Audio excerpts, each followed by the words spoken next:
वैभव का परिचय दिया जड़ भरत जी से, तो जड़ भरत जी ने कहा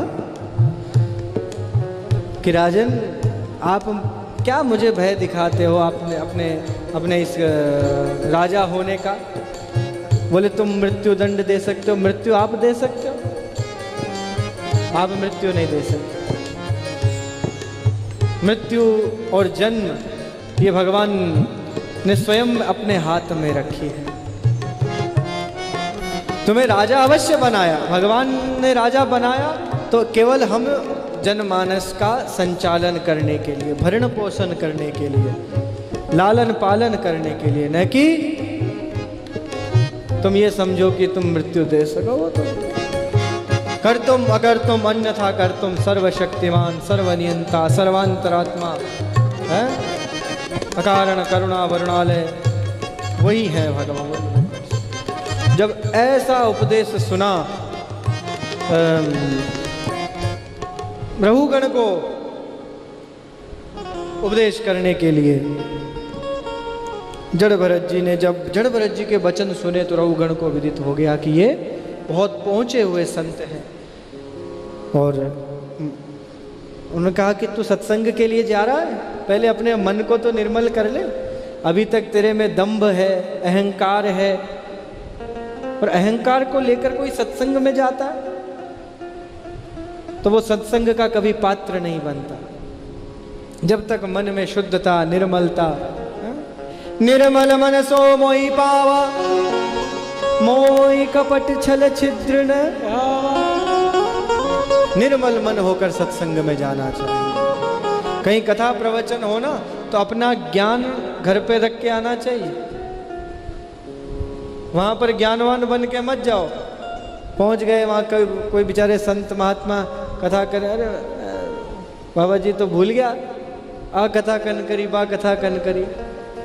ऐसा नहीं, अपने ज्ञान को अपने पास रख के जाओ और जो भी व्यासपीठ से आशीर्वाद रूप में प्राप्त हो उसे ग्रहण करो। वहां पर ग्रहण करने जाओ, ग्रहण लगाने मत जाओ।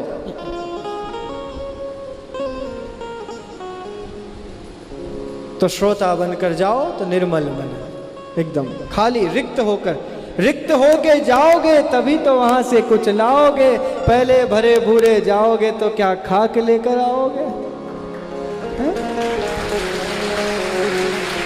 एकदम खाली होकर जाओ। कहीं सत्संग हो रहा हो, भगवत चिंतन हो रहा हो, बैठकर कुछ न कुछ अवश्य मिलेगा, और जो मिलेगा वो हमारे लिए हितकारी होगा। एक बड़ा सुंदर सा दृष्टांत है, सबने हजारों बार सुना होगा कि एक चोर था जो चोरी करने पहुंचा, वहां जहां सत्संग हो रहा था वहीं पर पहुंच गया।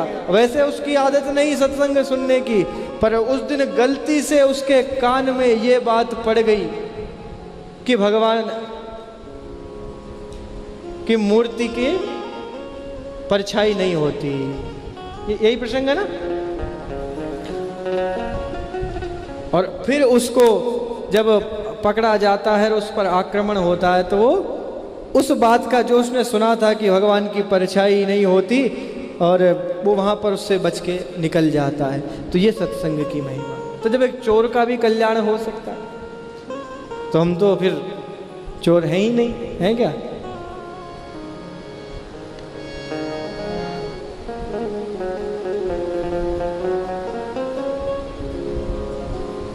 हम चोर तो नहीं, पर चोर के उपासक तो हैं। है? हमारे ठाकुर जी है कि नहीं? चोर हैं।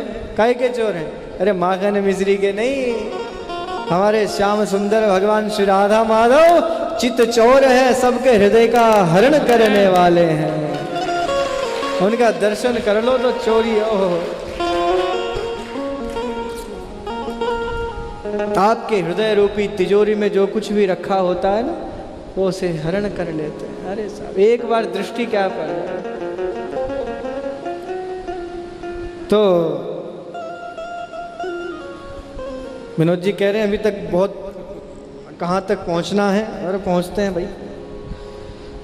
तो रघुगण को उपदेश करने लगे जड़ भरत जी, और जब रघुगण का मन निर्मल हो गया तो पूछा, भगवान आप ये बताइए कि इस जीव का उद्धार कैसे हो, क्योंकि जो जन्म लेता है इस संसार में, उसके साथ में, उस जीव के साथ काम, क्रोध, लोभ, मोह, ये सब दुर्गुण लग ही जाते हैं। तो उन सब से मुक्ति कैसे हो? काम, क्रोध, लोभ, मोह दावानल अति भारी, निस दिन हूँ जरो नाथ लीजिए उबारी। इन दोषों से कैसे बचा जाए, कैसे? तो जड़ भरत जी ने बड़ा सुंदर उपदेश दिया। राजन रहो गणैत तपसा नयातिर, विना महत पाद रजोभिषेकम, विना महत पाद रजोभिषेकम। कहा राजन, कदाचित तपस साधना करने से, कदाचित योग करने से, अनुष्ठान करने से, ज्ञान अर्जन करने से फिर भी जीव का कल्याण हो, मन पर नियंत्रण हो न हो, ये निश्चित नहीं। परंतु यदि आपने सत्संग कर लिया, किन्हीं महापुरुषों की शरण में आप पहुंच गए, तो फिर इन सब दोषों से मुक्त हो जाओगे। बिना महत पाद रजोभिषेकम, महापुरुषों की चरणों की सेवा किए बिना संभव नहीं कि इन दुर्गुणों से बचा जाए।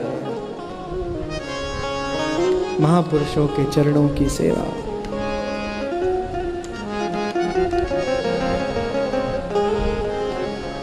बिना महत पाद रजोभिषेकम, महापुरुषों की चरणों की सेवा, उनकी संगति। कहा भगवान, तो मुझे तो आप ही प्राप्त हो गए हैं, अब आप ही उपदेश कर दीजिए। मैं आपके चरणों में शरणागति स्वीकार करता हूँ। और जड़ भरत जी ने रहुगण को बहुत दिव्य उपदेश दिए हैं।